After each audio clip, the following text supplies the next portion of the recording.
In this episode, I have Rocco Matteo. He's based in Montreal, actually in Laval. And he spent a whole bunch of his career in senior management positions, generally in the retail business, doing a lot of things around strategic planning, etc. He's gone off on his own with E3 Consulting. I think it's Envision, Engage, Execute, which I think is a really cool title to have for a company that's looking to advise people in terms of strategy planning and those type of things. But I'll turn it Wow. over to Rocco and have him tell you a little bit about himself and what motivates him these days. And then we'll get into a conversation around strategy development. Well, thank you, Cam. Pleasure to be here with you today. Yes, so I'm going on my 30th year here working out of university, so time is flying by.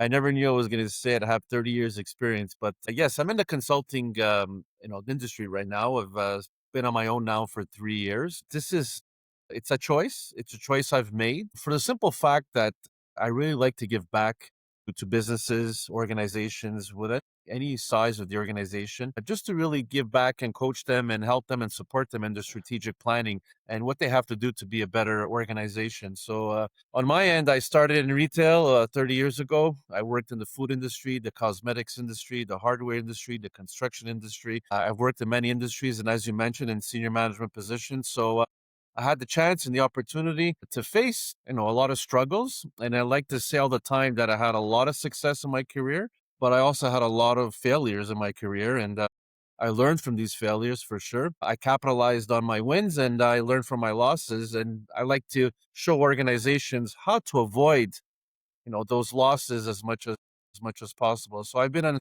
on plans, on strategic plans that have touched sales growth, turnaround situations, rationalizing, all the resources as much as possible. I've been in every type of international growth, national growth, North American growth. So I consider myself lucky to have this opportunity. And now it's 3 years that I've gone on my own. So I do a lot of strategic planning. So that's my specialty, as you mentioned. I do a lot of strategic planning, and I have a whole process that I use, and maybe we can talk about it later, and how to make sure that the strategic plan is well defined, but ultimately well executed. So I'll give you a little bit of a teaser. Unfortunately, 70%, and it's been proven 70% of strategic plans unfortunately do not get well executed or executed at all, and that's kind of discouraging, and we'll talk about that for sure. Yeah, no, I think definitely talk about that because I think you were, I think, as a judge, and I think we had some discussions at the John Molson's, and I think you were the one that really solidified in my mind when I was coaching my case teams in terms of this whole idea that it's strategy and execution that need to be Yes. sort of go together. But I think maybe just start out by talking about what is strategy to start with. That's a great question, Cam. I get that all the time. And for starters, everybody thinks that strategy is just actions. And it is ultimately. I mean, you need an action plan to put your strategy into place. I mean, don't get me wrong on that. But strategy, you really have to go into a deep dive on what you really want to be, where you want to go as an organization, right? So I talk to entrepreneurs every day, and some people say, no, Rocco, I want to stay as I am, but I just want to make sure that I maintain my profitability level. Sorry, I have other organizations say, look, wow, Rocco, I want to grow, make acquisitions, and keep growing and take market share. So ultimately, you have to know who you want to be, which is your mission, and where you want to go, which is your vision. And a lot of times we start with the strategy, and I spend over half a day, and I can spend a full day on that with customers or with people I speak to on really what they want to be or where they want to go at the end of the day. And that's the base to where your strategy has to go. And most importantly, you have to make sure that where you want to go and what who you want to be is in line or aligned with how the organization is in terms of its resources and what you have at your disposal to make that happen. So strategy really is an envision. As I said, my E3 consulting is the first thing is envision what you want to do. And that's one major mistake we do when we do strategy. We deep dive right into action. Okay, buy this, do that, hire this, fire that. And that's a huge mistake. So take a step back, lay down the foundation. Where do you want to go? How do you want to do it? And a real starting block, and you make sure that block is really solid to start with for sure. I think before we get into sort of talking about the resources you need to accomplish strategy, I think you brought up an interesting thing, and it's a thing that, and again, with my students, with my teams, I talked a lot about. I don't know if it just sort of bypasses their mind in some cases. I think some of them really do connect with it. But this whole idea around the strategy really coming out of things like the values and the goals and those pieces of it. So I'm wondering, just in terms of when you talk to a client, how do you get them to sort of fall back and sort of look at these are the values we have, these are the goals, the vision statement, the mission statement. So just sort of maybe talk a little bit about that piece of it. So when I do a strategic 2 day session, 'cause I take 2 days to do a strategic session. That's amongst all other phases involved in the strategic planning. The I wouldn't say the most important one, but one of the most important ones is really that 2 day retreat that I call, that we go off site and we talk about, who you want to be. And I start with an icebreaker. And I have a set of pictures on the table, about 50 pictures. And those pictures really represent, pictures like pictures of a team together, pictures of a mountain, pictures of the sun. And I ask people to choose 2, 3 pictures. And these pictures are random pictures. There's a light bulb as well. There's a rainbow. There's all kinds of pictures. And I tell them, pick a picture that represents the organization you work for or the organization that you own yourself. And so that's the icebreaker, because you'd be very surprised at Cam how people interpret those pictures and how they interpret those pictures in line with the organization. It's a real eye opener. And so this is as an icebreaker, I call it, but at the same time, it kind of breaks, the silos between departments and make sure that everybody already slowly, I start to choose pictures that are common within all the comments that I've heard with that exercise. Following that, we work on the mission. So who you want to be and vision where you want to go. And the way I do that is very simple. I ask them to write down words that represent what the mission is. I ask them to write down vision, words that represent the vision. And I ask them to write down what values we need as an organization to make sure that that mission and vision gets into place. So I'm a baby boomer, and it's funny, I say this all the time, but the new generation, as much as I can't believe it, really put a lot of emphasis on values of the organization, what they can bring to the organization, and what values the organization can bring to them. And so if we're well aligned with that, I think that's a real starting block to make sure that the mission and the vision and the values are all intertwined and all make sense. And then we write out the mission, we write out the vision, and we write out what the values are. And then I take a break. I purposely take a break, 20-minute break. I let them chat, and I come back and I reread it, what we wrote and we say, and I said, do we accept this? And I asked them to initial it, and I initial it as well. And this becomes the Sure. stamp for the start of their strategy. So if your students ask that, if people ask that, it's more and more important as we go in the future. Employee retention is really turns around this vision and this values. Back in my day as a baby boomer, and I don't want to just talk about myself, but it was work, work, work, results, results, results, get it done, don't ask questions. That was how we kind of, assimilated the culture, but things have changed dramatically for the better, in my opinion. Yeah, I would totally agree with you with that in terms of just the changes I've seen in students over the 25 years that I've worked with them and coached case teams. And I think it's become easier in the last number of years on the value side of it. There's been, they've introduced some new issues that are tough to deal with, but for the most Yes. part, I think the value piece is, and again, going back to that in terms of once you've got those, how do you use them in terms of influencing decisions that are made when it comes to actually putting the strategy together and thinking about the solution piece? That's a good point. A lot of times I hear in the vision, we want to be a leader in the automotive industry, in the cosmetics industry, whatever industry. I hear that a lot. We want to be the leader. Well, define leader for me. What does leader mean? You want to be number one? Do you want to be number two? You want to be number 10? Find leader. Leader in terms of quality, leader in terms of service, leader in terms of market shares. The vision and the mission sometimes can be wide, too wide. So I kind of really come to it so that when we get to the action plan and the objectives and how we're going to put the strategy into place, then we know really where we want to go. So to answer your question, when we do the this vision, really where we want to go in terms of vision, I really need to understand and really be very precise on it, literally scientifically decipher what you want to be. Because if you're at 5 million in sales, being a leader, does that mean 50 million in sales? And so when we do the strategic plan to go from 5 million to 50 million, which I call close the gap, how do you close this gap? Is it acquisitions? Is it organic growth? Is it customer acquisition? What costs does it have to do this?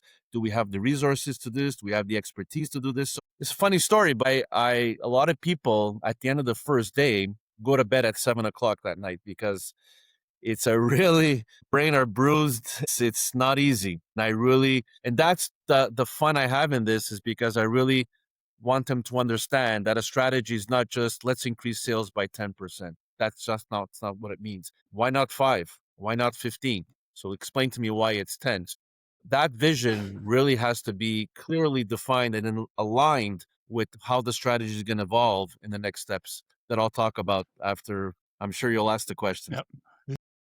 No, I really like what you just said. I co-coached the John Molson's team for a number of years with one of my colleagues, and Larry would always drill down on the team and when they came up with their strategy or if they were changing a Mhm. vision, really to really define that. And I think that helped along the way in terms of, and again, I've been coaching for a number of years, but those are the types of things when you start to share ideas that, yeah, it improved my coaching. It improved as I was sitting there listening to teams or listening to students in the classroom, just becoming better at helping them get closer to what you just talked about. That was awesome that way. I guess the other big part of this is, and you talked about it a little bit, is in order to get that strategy to happen, the resources need to be in place. And so I guess maybe let's start out with just sort of talking about what do you need to consider in terms of having in place in order to. Well, before well, that's a good question as well, Cam. I mean, it's what resources you need. But before I jump into the resources, I want to just take a little bit of a step back on my strategic process. So once that's done, for me, what I need to understand is the internal and external situation as we speak. So I take a little bit of a picture of what's going on right now in the organization and what's going on in your competition or in your industry. So we need to understand the actual situation right now in your organization, from resources to culture to governance to customer service to KPIs to the customer processes to the capabilities of your technology to the people. So I do a whole diagnostic of the organization. And the way I do that is I interview every senior manager or every shareholder of the organization, and I interview them for 1 hour each, at least. And once I go through the drill of that interview, I get a lot of information. I feel the culture of the organization. I feel what the goals and aspirations are. I need to understand what's going on internally, the good, the bad, and the ugly, so that we know what we have to fix. And once that's done, then I look at the external factors and what the industry is, what the fundamentals are. Are they positive? Are they negative? There's potential. So there's no use talking about a strategy if you don't know what's going on now and you don't know what's going on outside of your organization. And so that's how I determine to your question, what resources we need. Well, we're going to need financial resources. And just for everybody's sake, when it comes to money, don't make that a showstopper because everybody can lend you or whatever, borrow you money, or you can find money anywhere. Okay. So I do a lot of work for BDC Canada, which is the Business Development Bank of Canada. And our mission is to help entrepreneurs. So we'll find a way to finance your projects. We'll find a way to make sure that you have that cash flow. So, considering that all your financial ratios are in check, I think that's something that you should not worry about. What you should worry about is your people and the resources that you need to make that happen. If there's two resources that I like to underlie, they're all very important. All of them are very important. But, that old cliche, it's all about the people. But the one thing I find, Cam, and I've been doing this now for 3 years, and I really deep dive into organizations, it kind of boggles my mind that we're in 2025 and the level or trying to look for this word, but the performance of the technology part of organizations is actually very poor. So it's the last thing they want to invest in because they don't feel that there's a return on investment on the technology side of the organization. But I see it all the time. I say, can you split me out some KPIs, a dashboard, some report. Oh, Rocco, that's going to take about a day, day and a half. Okay, well, how are you going to make quick decisions? So yes, your supply chain is important. Yes, your locations are important. Yes, your warehouse, your space, your products, your costs, all that is important. It all boils down to people and technology. If I had to make a choice, because technology really helps you to be much more stronger performer in your organization. It makes you much quicker than the competition. Yeah, and I think that, and as you know, I taught business technology when I was teaching, and I think that was a big piece of my discussion with students. Is they always walk into the class thinking that, like, you put this system in, it's going to help you right away, type of thing. But that's not always the case. There's so many moving pieces around the technology. You have to know that what you're looking for. You have to know what data needs to go in order to get the information out that's going to really help you become a strong organization and help make those decisions quickly.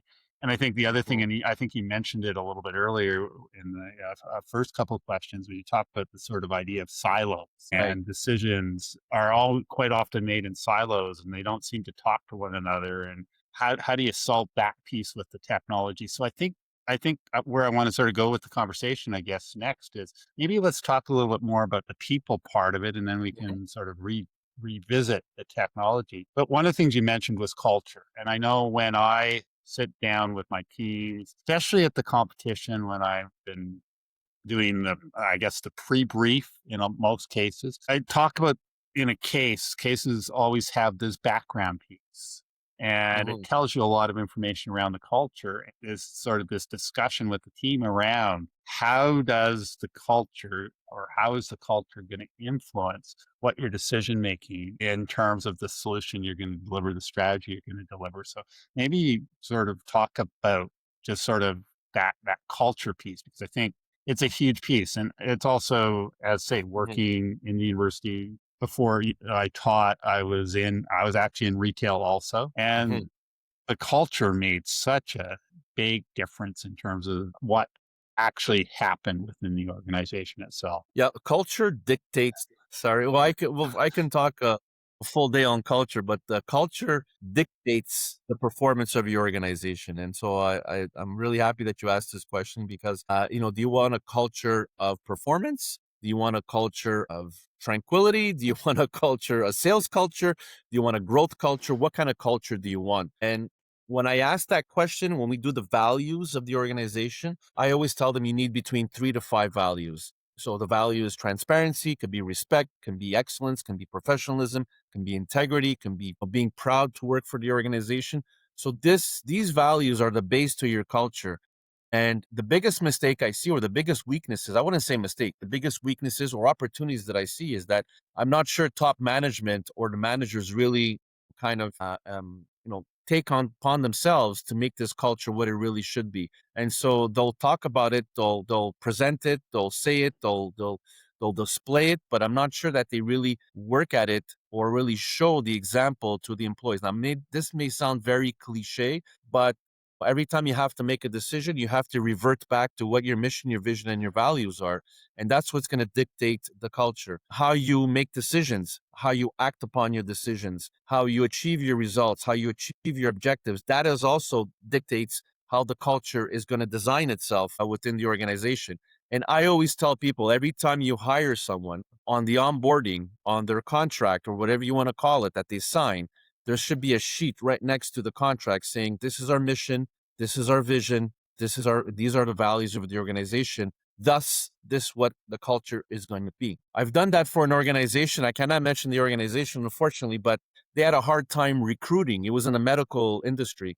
They had very hard time recruiting. And, recruiting is not just posting on the job site that you're looking for someone. That's not recruiting. Recruiting is really creating need, creating really a willingness for someone to come and work for you. And so when we posted the job, we posted what the values were, we posted what the vision was, we did a video of who we really are and what we wanted to be. And from only hiring one person a year, and I did the strategic plan in April, we are in November right now, and this is not a word of a lie, Cam. I'm too old to lie. There are up to 9 new hires in the organization. 9 new hires, increasing sales by over $2 million in less than 6 months. Now, I'm not saying this is going to happen to everyone, but they included the culture within their recruiting strategy. And that's what made the huge difference. And the culture has to be shown. The culture has to be shown everywhere on your emails, in your presentations, in the beginning of your presentation, at the end of your presentation, on the vocabulary you're using, on the buzzwords you're using that represent the organization that you're working for. Yeah, and I think that's a huge piece, and I think that's one piece that I think differentiated my teams in a lot of cases because we did talk about culture and the culture that they were portraying, I guess, as they did that role play at competitions, etc. And I think looking at where a lot of those students have gone, and it's close to 1,000 students nowadays, have gone in terms of their careers, I think that piece has really paid off with them as they've Mhm. recognized that there needs to be a match between their values, the culture of the organization. They have to understand what that organization's all about. Right. And I think that's been a really, really key Yeah. piece as we go through. I And I want guess to we, add something else to this, Cam, because we haven't talked a lot about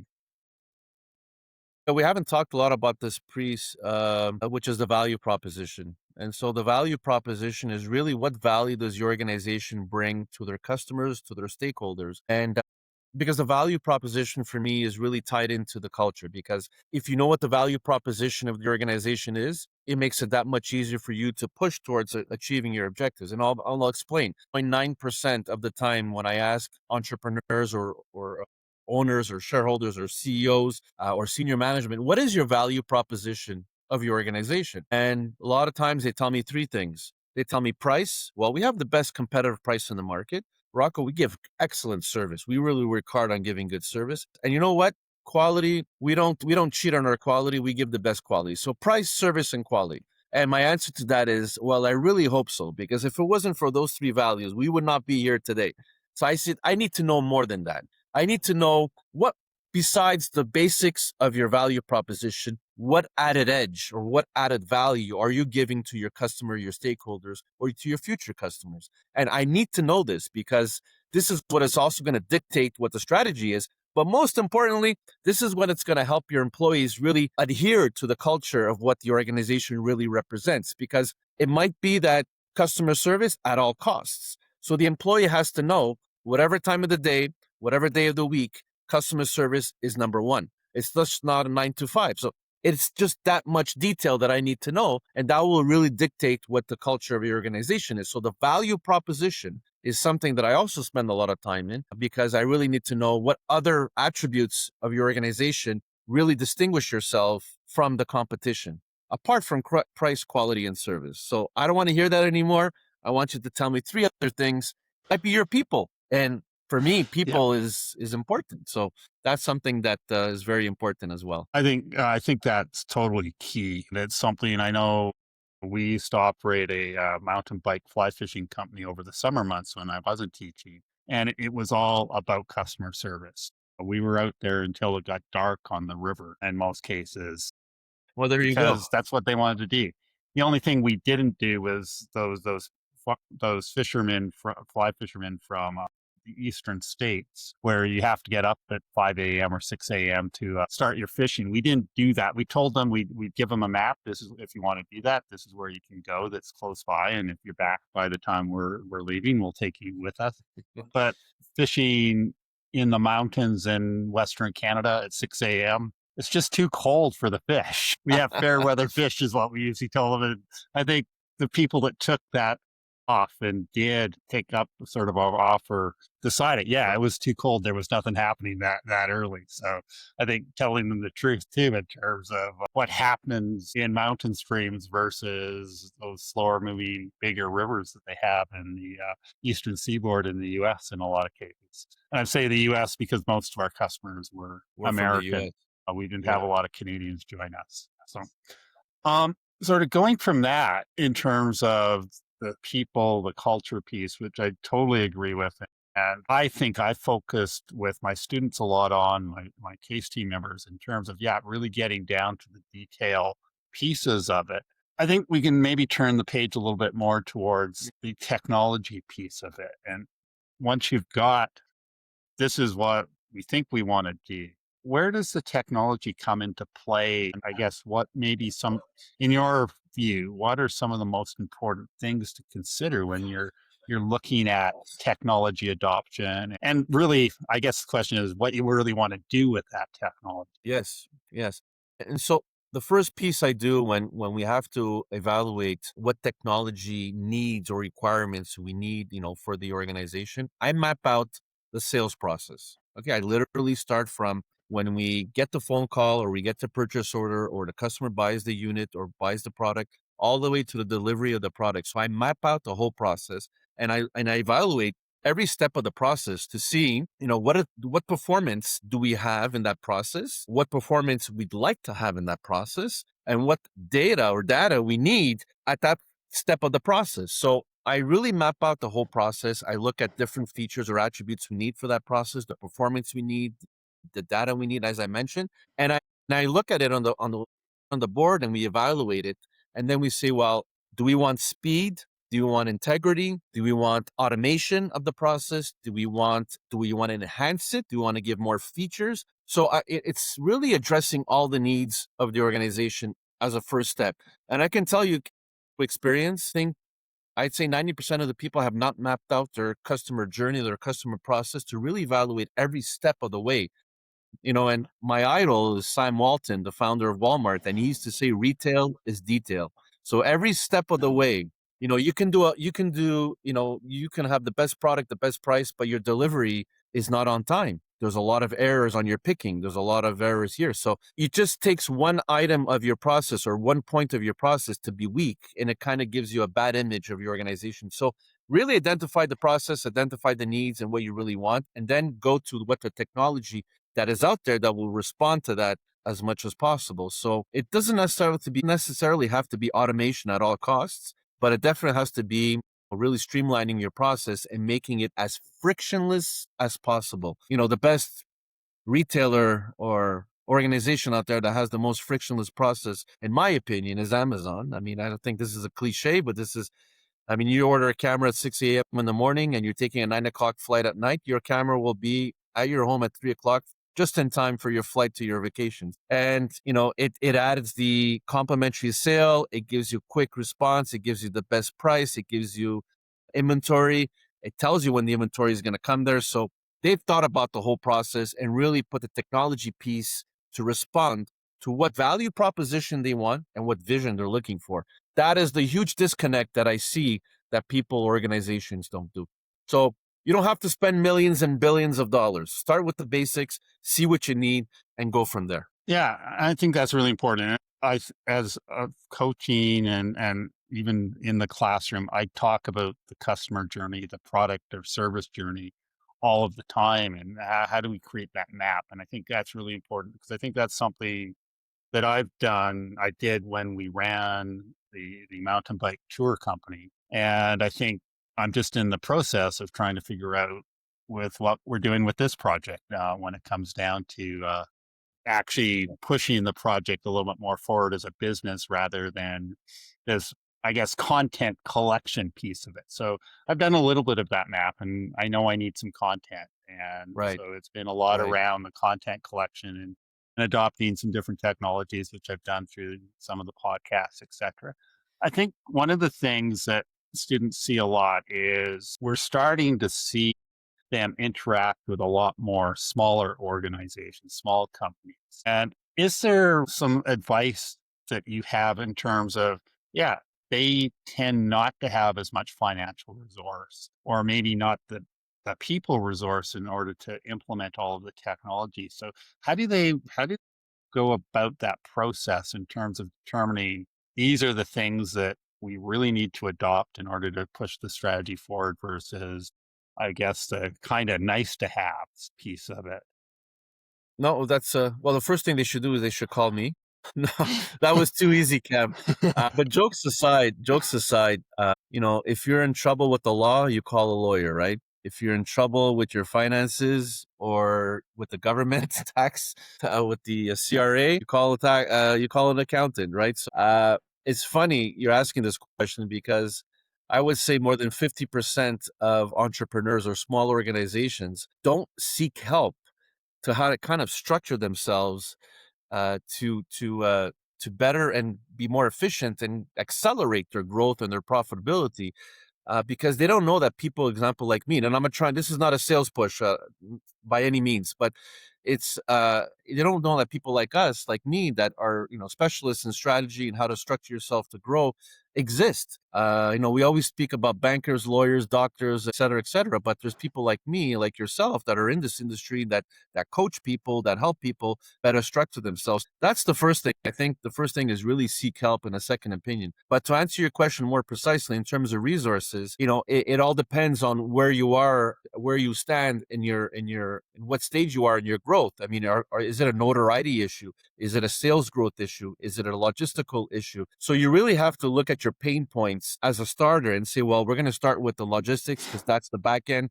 We have no warehouse, we have no products, we have no inventory integrity, we can't ship.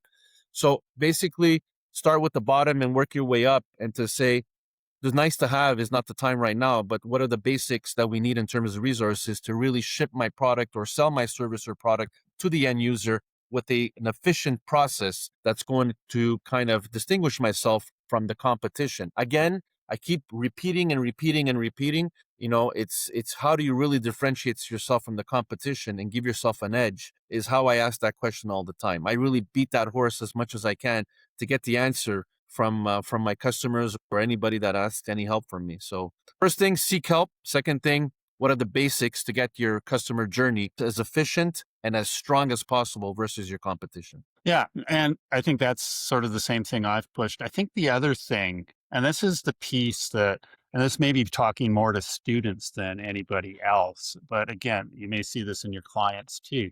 But one of the things I always see, and I think you've probably seen this as judging John Molson's and stuff like that, is there's so much delivered at sort of a higher level. They don't get into the nitty gritty type of details with Mhm. stuff. And I'm thinking this is just coming from a session I did yesterday afternoon where I was doing some ideation pieces with some Haskane students yesterday that are non-business students. And one of the things I've noticed with them is they had really good ideas. And I talked to, I think over the hour, I talked to 4 different teams. And the last team was really impressive because they actually sounded like they actually thought about Mhm. what needed to happen. There was some detail there. And I'm just wondering if you may want to sort of dive into that a little bit. That's a classic. That's a classic. Oh, Rocco, we're going to increase our sales by 10%. We're going to add this product, that product. Very simple method that I've used, and it works wonders. I asked them who, what, where, when, and why. So you want to increase your sales by 10%. Why? Who's going to do it? Where are you going to do it? How are you going to do it? What resource do you need? I really tell them what are your W5s, and it really, really encompasses where they have to stand. So it's a very simple approach because I like to come really with a very simple approach to strategy. I know a lot of my customers are entrepreneurs. They had the guts and the determination to open a business. I never had that, but I had the education and my experience. So we kind of complement each other. And I try to make it simple for them because you cannot complicate this for people. Strategy should not be complicated. And so I tell them, give yourself a W on every objective that you have, and you will write out exactly on the right side of your objective what you really have to do, what the recipe for success is. So I have an expression. I said, you want a chocolate cake? That's fine. Now, what is the recipe for that chocolate cake? How much ingredients, how fast you have to stir it, how long you have to bake it, and when it comes out, how do you have to cut it? So it's really that chocolate cake recipe that I want. And that's how you really, kind of really dissect what the objective is and give it actions and give it objectives and KPIs for you to achieve it. So I keep it simple and I give that W5 approach, and it works wonders every single time. I love the chocolate cake recipe analogy because I think I run into that and I've seen that so many times with students. There's a John Molson's case that we used to practice all the time, and it involved yellow school buses as one of their promotional pieces. And one of the teams, one of the years told me or the question we asked in Q&A because we didn't really understand how they were going to use the yellow school bus as a promotional tool. And one of the questions was, if you're promoting in LA, how many school buses do you need? And their answer came back as one. And one of the coaches, I can't remember who it was, have you ever been in LA traffic? Yes, I have, and yeah, you need I more than have one. too. Yeah. Yeah. So I really love that piece of it. And I think when I'm talking to students, I think I'm going to borrow that from you, but I'll Sure. definitely credit it to you. There's no 'Cause- trademark on that, Cam. yeah, because I think that really explains it. It's a simple way to do it, and I think the key Yes. there in terms of, yeah, how do we do this simple? I think the other sort of there are probably a couple other things I want to talk about a little bit. I think we've covered most of the stuff that was on the list. But one of the things that I've always done is when you get scorecards from competitions, if they deliver them, they've always got this recommendation and they got this implementation part of it. And I always tell my students that they go hand in hand. And when I Mhm. look at the teams that have been really successful that I've coached, they they've they're interwound. The recommendation, the implementation are kind of one and the same. And I'm just wondering in terms of how do you get people when you're coaching them on strategy really to think about the how part and how that fits into the longevity of their strategy? Well, when it comes to recommendations and implementation, I agree with you. It's kind of, comes hand in hand. And I'll call this defined ownership.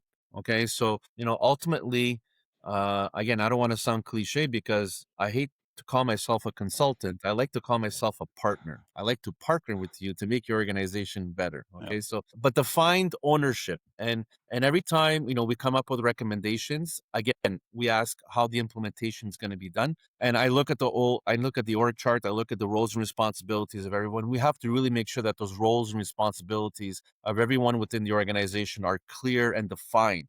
Okay. Now, this is the basics. I understand that.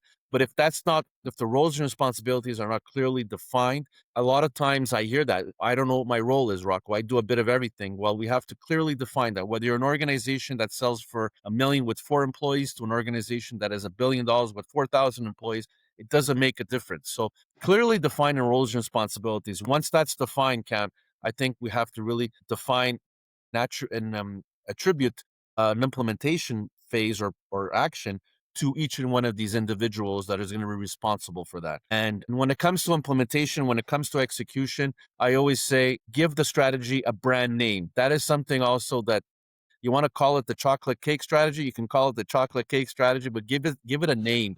And when you give it a name and you say these are the people part of the strategy, and you create ownership, you create a sense of engagement and commitment.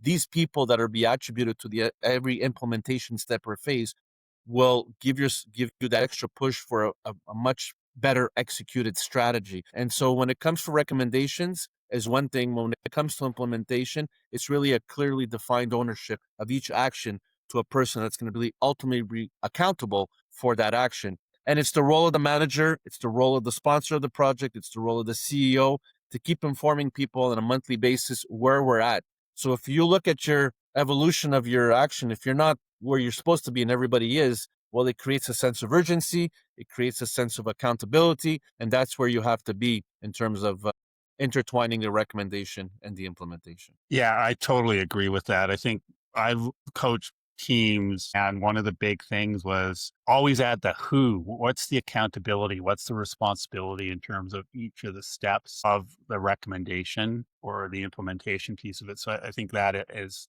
totally key piece of it because it, in terms of, I think when students are presenting this to industry, judges, et cetera, I think it gives them Yes. an idea that, you know what, yeah, these students have a bit of an understanding of how an organization may have to work. The students may not get the right total details in terms of the roles and responsibilities, but at least they've thought about it. And I always tell them, I think it's really scary when teams get up there and they tell me they're presenting to the CEO and they list off all these things. And it sounds like, oh my God, as the CEO, I have to get all these things done. I'm never going to be able to do that. And when you start to dividing that responsibility out, I think it makes a lot more sense in terms of yeah, you've got people that are doing these pieces and that type of piece of it. So I think And that's a other really thing, important piece. right. Another thing I'd like to add, Cam, is like when we do a strategic plan, I don't just like it to be a wishful thinking. So I asked him, what are the possible obstacles? What are the possible pitfalls or the risks involved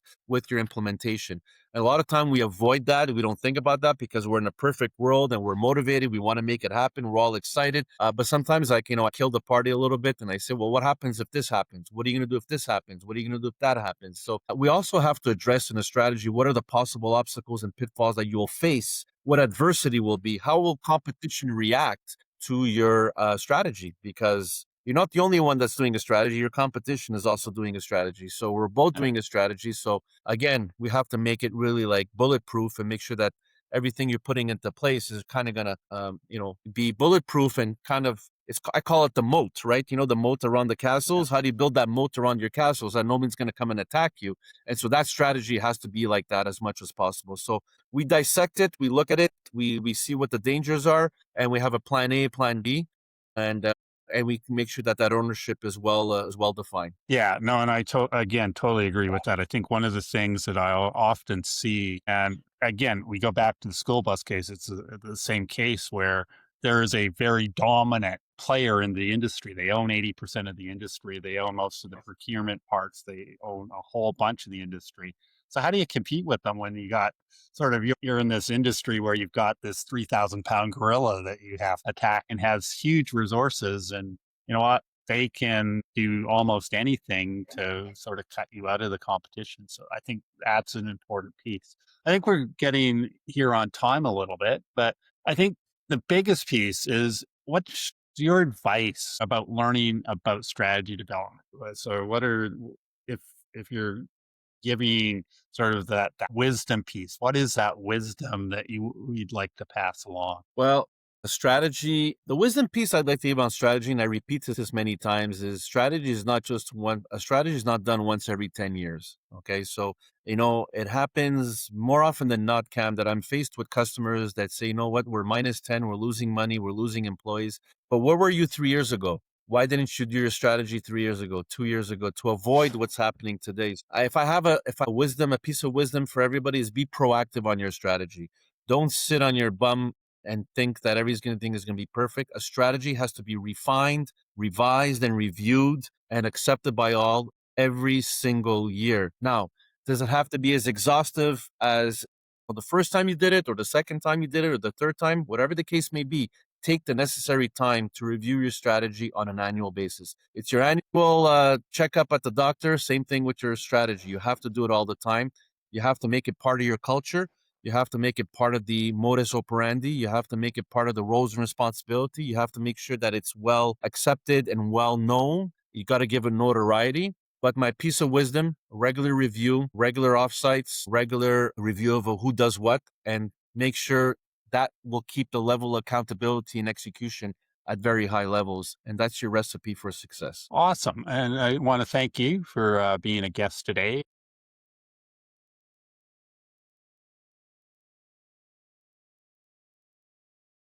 Sure. Thanks for hanging out with us on Discover Your Mad Skills on Bard Conversations. We hope today's episode sparked a new idea, challenged your thinking, and gave you something you can actually use. If you're enjoying the show, don't forget to subscribe on YouTube, Spotify, or your favorite podcast app. And if you've got a quick second, a like or a 5-star review goes a long way in helping more people find these conversations. Before you go, you can help transform the lives of young, aspiring professionals by supporting our podcast to Discover Your Mad Skills YouTube channel or our LinkedIn newsletter. Just head to buymeacoffee.com/treadsoftly or scan the QR code on your screen. Every bit of support fuels our mission to equip the next generation with the mad skills today's employers are looking for. Together, we can help turn potential into real world success. Until next time, keep building those mad skills. That's better.